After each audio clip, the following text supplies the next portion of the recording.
Tatapos lang po ng mga matitinding kalamidad dito sa bansang Pilipinas, tulad na lang ng matitinding lindol at mga malalakas na bagyo. Mga hindi pa tinatamaan ng bagyo o hindi pa bumabaha, biglang bumaha at tinamaan ng matitinding bagyo.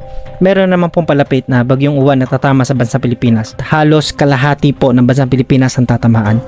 Hindi pa nga lang po naglalandfall dito sa PAR, pero nararamdaman na po yung hangin. Actually po, dito sa Region 1 sa La Union, mula po sa matinding bagyo po, signal number 4, doon po sa nakaraang bagyo po sa atin dito, ay meron na naman. Be alert mga kapatid. I want you to be prayerful and vigilant kasi kapag binaha ka na, pwedeng panghinaan ka ng loob tulad lang ng nangyari po sa atin dito. So, be alert mga kapatid. Tulad na lang ng mga paalala ng Biblia patungkol sa mga lingkod ng Panginoon kapag may darating na sakuna. Lagi nagpapadala ang Panginoon ng witness or nagpapadala siya ng propeta para paalalahanan. So, alam niyo naman po nasa last days tayo, gagamit ang kaaway para tayo ay pabagsakin. Now, lahat tayo nakakaramdam po niyan. Mapamayaman, mapamahirap, talagang patindi po yung kalamidad ngayon. Kasi nga, papalapit tayo doon sa second coming of Jesus Christ at mararanasan natin yung mga sinyalis po. Kasi papalapit tayo dun sa tribulation period. Ang gusto ko lang pong sabihin sa inyo mga kapatid, maging payapa tayo habang nagpe-prepare po tayo. Kasi